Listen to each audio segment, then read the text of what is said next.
오늘 말씀은 누가복음 2장 21절에서 40절입니다. 우리가 흔히 쓰는 말 중에 명사에 붙어 쓰는 접두사 개가 있습니다. 일부 명사에 붙어 헛된 쓸데없는 뜻으로 쓰이죠. 가령 개살구가 그렇습니다. 개살구는 쌍덩이 식물로 산기슭 양지바른 쪽이나 마을 부근에서 자랍니다. 높이는 5에서 10m 정도로 자라고 7, 8월이면 보기 좋고 먹음직스럽게 살구 열매가 익습니다. 하지만 보기와는 다르게 시고 떫고 맛이 없어 먹을 수가 없죠. 허울만 좋았지 먹을 수가 없습니다. 그래서 접두사 개자가 붙어 개살구라 부르게 된 것이죠. 우리는 흔히 쓰는 말 중에 빛 좋은 개살구라는 말을 종종 쓰게 됩니다. 이 말의 뜻은 겉으로 보기에는 좋으나 내실이 없는 경우 이 말을 하게 되죠. 우리의 신앙이 자칫 빛 좋은 개살구 신앙이 될 수 있다는 것입니다. 겉보기에 그 누구보다 잘 믿는 것 같은데 실상은 그 반대인 경우가 얼마든지 있을 수 있다는 얘기죠. 예수님 당시 경건의 모델이라 할 수 있는 바리새인들을 보십시오. 외형적으로 볼 때 흠잡을 데가 없는 완벽한 신앙 같습니다. 그들은 말씀의 사람으로 모세 오경을 달달달 외웁니다. 거침없이 말이죠. 또 일상생활의 미니 성경 상자를 이마에 달고 삽니다. 수시로 말씀을 묵상하기 위해서 말입니다.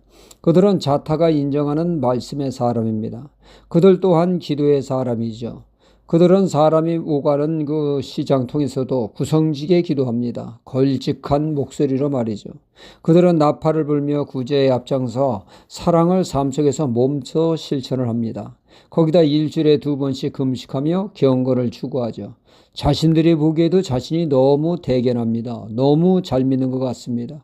주위 사람들도 바리새인은 우리 신앙의 모델이라고 추켜 세웠죠. 그러나 정작 인정해야 될 주님은 그들의 신앙이 우리나라 속담을 빌려 말한다면 빛 좋은 개살구 신앙이라는 것입니다. 겉보기에는 번지르하지만 속은 아니올시다라는 말씀이죠. 주님은 그들의 신앙을 잘 꾸며진 묘소와 같다 하셨죠. 화려하게 꾸며진 묘소, 멋져 보이나 경검스럽지만 그 속에는 썩은 시신이 있는 것처럼 그들의 신앙이 그러했다는 것이죠. 영 아니올시다입니다. 어쩌다 이런 신앙이 되었습니까? 이는 인간 신앙의 한계를 명백히 보여주고 있습니다. 영적인 터치, 즉 성령님의 인도와 터치가 없으면 누구나 빛 좋은 개살구 신앙이 될 수밖에 없다는 말씀입니다.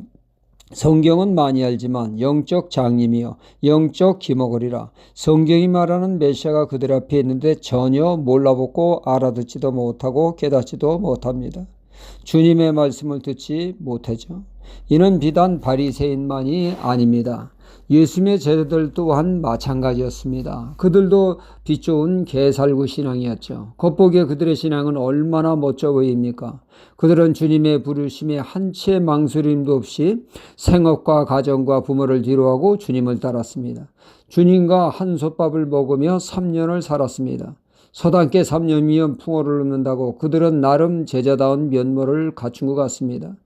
이런 자신들의 겉모습에 그들은 흡족해하며 그 어떤 비바람에도 자신의 신앙은 절대 흔들리지 않을 것이라고 믿어 의심치 않았습니다. 그러나 주님의 십자가 고난 앞에 그들의 신앙은 빛 좋은 개살구 신앙이라고는 실체가 드러나고 말았습니다. 모두가 불합격 신앙이요 하자에 있는 신앙이었죠. 그런 그들에게 부활하신 예수님은 빛 좋은 개살구 신앙을 벗어나는 것은 다른 방법이 없다고 하십니다. 단 하나 성령을 받으라 하셨죠. 누가복음 11장 13절에 구하는 자에게 성령을 주시지 않겠느냐 구하라 하십니다. 제자들이 마가의 다락방에 모여 기도했을 때 그들에게 강력한 성령이 임함으로 그들은 개살구 신앙에서 졸업하게 됩니다. 내실이 꽉 찬 신앙으로 변화되었죠. 성령으로 인해 그리스도인다운 그리스도인이 되었고 사도다운 사도가 된 것입니다. 고린도전서 2장 9절로 10절에 기록된 바 하나님이 자기를 사랑하는 자들을 위하여 예비하신 모든 것은 눈으로 보지 못하고 귀로도 듣지 못하고 사람의 마음으로 생각지 못하였다 함과 같으니라. 오직 하나님이 성령으로 이것을 우리에게 보이셨으니 성령은 모든 것 곧 하나님의 깊은 것이라도 통달하시느니라 말씀하고 있죠. 이는 하나님이 예비하신 은혜와 진리를 아는 것은 성령을 통해서만이 정확히 알 수 있다는 말씀이죠. 오늘 말씀은 요셉 부부가 출산한 지 40일 후 결례를 하여 정결을 위해 번제와 속죄제를 드리게 됩니다. 이 모습을 시몬이라고 하는 의롭고 경건한 자에게 성령께서 눈을 열어 메시아 예수님을 알아보게 하셨습니다. 시몬은 아기 예수님을 안고 하나님께 찬양을 합니다. 나에게 메시아를 보게 하셨다고 구원자 예수님을 전하는 말씀이죠. 성령님의 터치가 있을 때 영안이 열리고 영의 귀가 열려 복음을 바로 알고 예수 그리스도를 바로 알게 되며 복음에 선 신앙이 되어집니다. 고로 우리가 자나깨나 구해야 할 분은 성령님이십니다. 성령님이 역사해야 빛 좋은 개살구 신앙을 벗어나며 열매 맺는 신앙이 될 줄 믿습니다. 할렐루야.